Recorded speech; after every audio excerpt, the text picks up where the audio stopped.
Hola, ¿qué tal, querido amigo? Es un placer nuevamente encontrarme contigo para seguir meditando en lo que la palabra de Dios nos dice acerca del maravilloso plan de salvación que Dios tenía preparado desde antes de la fundación del mundo para que todos nosotros podamos tener vida eterna.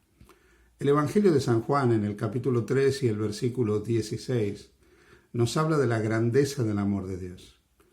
Y dice que de tal manera amó Dios al mundo que entregó a su Hijo unigénito para que todo aquel que en Él cree no se pierda, sino que tenga vida eterna. El amor de Dios por la humanidad ha sido tan enorme que se quiso expresar de la forma más evidente posible. Y Él decidió tomar la naturaleza humana en la persona de su Hijo eterno, Jesús, para que nosotros pudiéramos, a través de la entrega de esa vida de Jesús, salvarnos. Hemos estado hablando acerca de la vida de Jesús. Hemos comparado la vida de Jesús como segundo Adán con la del primer Adán. Hemos dicho que Él triunfó donde el primer Adán fracasó. Hemos dicho que Jesús vino a esta tierra para deshacer las obras del diablo y para volver a recuperar lo que por la transgresión Adán había perdido para la humanidad. Jesús vino para recomponer, para restaurar, para recuperar ese paraíso, ese Edén que Adán perdió para toda su descendencia. Jesús vino también, hemos dicho, para revelar el carácter de amor del Padre. Él vino para mostrar que Dios es amor. Pero la vida de Jesús, la vida perfecta de Jesús que fue entregada en la cruz, era necesaria. Aquí quisiera mencionar algo. A lo largo de los siglos se ha tratado de explicar cuál es la forma en que Dios salva al ser humano. Y han existido lo que se pueden llamar diferentes teorías de la expiación, distintas teorías. Pero hay algo que la Biblia menciona que es categórico y que aparece desde el Génesis en adelante y se hace muy claro en todo el Antiguo Testamento, que es finalmente todos los ritos del Antiguo Testamento, todo el sistema del santuario del Antiguo Testamento, era una ilustración, una parábola, una figuración del plan de salvación. Y hay algo que es claro, la salvación es por sustitución, siempre tenía que haber un sustituto. En el mismo jardín del Edén, la Biblia nos dice que Dios cubrió con pieles el cuerpo desnudo de Adán y Eva, pero las pieles eran las pieles de la víctima que fue ofrecida por el pecado de Adán y Eva. A lo largo de todo el Antiguo Testamento vemos a los patriarcas en la era patriarcal ofreciendo sacrificios. Vemos también en todo el tiempo del pueblo de Israel que en el santuario se ofrecían sacrificios. Sin derramamiento de sangre no había remisión. La vida de una víctima inocente tenía que ocupar la vida del culpable para que el culpable no pereciera. Así que era fundamental la sustitución en todo el plan de salvación. Por lo tanto, cuando nosotros vemos en la palabra de Dios lo que la palabra de Dios enseña acerca de la salvación, no solo podemos hablar de la importancia de la vida de Cristo, sino de la entrega de esa vida. En la Edad Media hubo dos teólogos muy prominentes, Anselmo de Canterbury y Abelardo, y discutieron bastante en cuanto a cómo salvaba Dios al pecador. Abelardo sostenía que la cruz solo mostraba el amor de Dios, que Dios, a través de la entrega de Jesús, quería motivarnos desde el amor, quería mostrarnos que Él nos amó tanto que entregó a su Hijo, pero que la muerte de Jesús no era básicamente necesaria. Por otro lado, Anselmo decía que sin la muerte de Cristo no había posibilidad de salvación. Como muchas veces ocurre, en un sentido ambos mostraban dos caras de la misma moneda, mostraban dos caras de la misma realidad. Es cierto que la vida y la muerte de Cristo en la cruz revelan de una manera enorme el amor de Dios. Pero no es menos cierto que la entrega de esa vida impecable era necesaria. La Biblia dice eso, porque Dios se vio en una disyuntiva.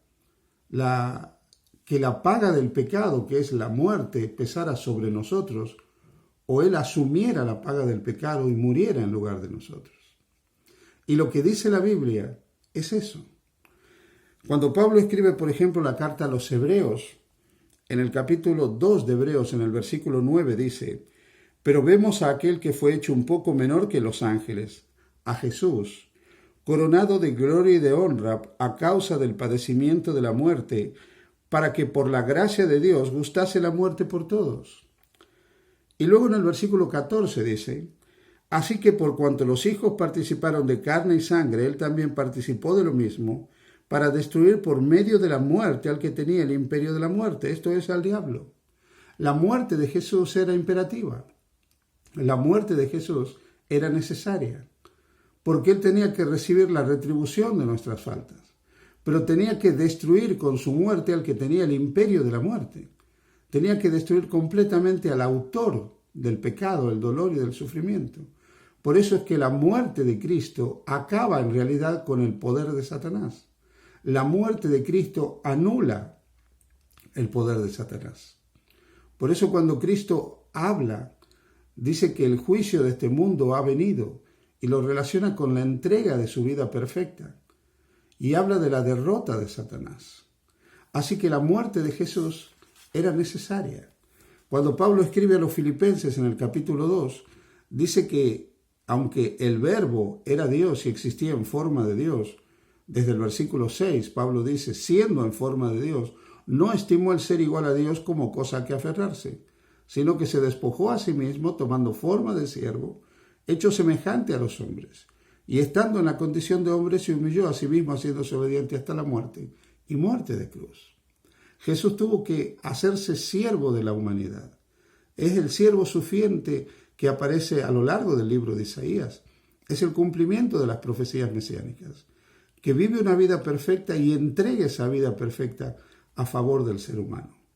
Probablemente esto lo entenderíamos mejor si comprendiéramos mejor los rituales del Antiguo Testamento. San Juan, en la primera carta de Juan, en el capítulo 2 y en el versículo 2, hablando de la entrega de Jesús, dice: y Él es la propiciación por nuestros pecados, y no solamente por los nuestros, sino también por los de todo el mundo. En el Antiguo Testamento, cuando se nos cuenta cómo salvaba Dios a los seres humanos, nos habla del santuario. En el santuario había dos partes, el lugar santo y el lugar santísimo, pero en el lugar santísimo estaba el arca de la alianza, aquel cofre donde estaban guardados los 10 mandamientos, un cofre revestido de oro, y sobre ese cofre había una tapa que cubría los 10 mandamientos, y esa tapa tenía primorosamente elaborados 2 querubines que se tocaban entre sí con sus alas, y sobre esa tapa se manifestaba la presencia de Dios. Todos los años, el sumo sacerdote de Israel entraba al lugar santísimo en el día de expiación, llevando la sangre de la ofrenda por los pecados del pueblo de Israel, y asperjaba esa sangre sobre el propiciatorio. Y cuando esa ceremonia se producía, todos los pecados del pueblo de Israel quedaban remitidos, perdonados y borrados completamente. No había más memoria del pecado, luego que se producía el ritual de la aspersión de la sangre sobre el propiciatorio en el día de expiación. La imagen es interesante.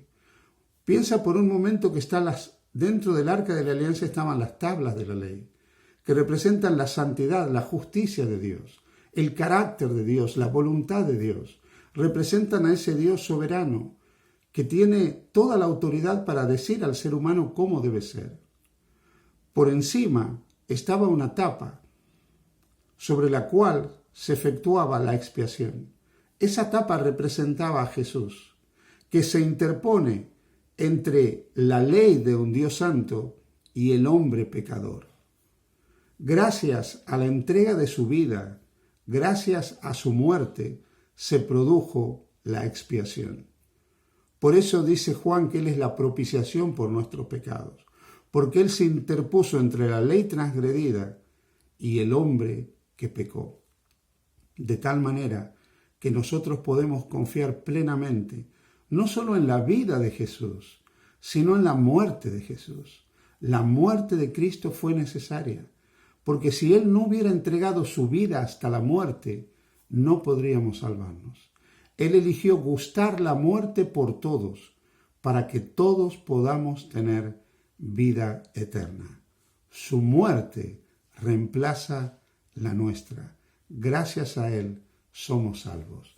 Confía en Jesús, entrega tu vida a Jesús y serás salvo. Que el Señor te bendiga.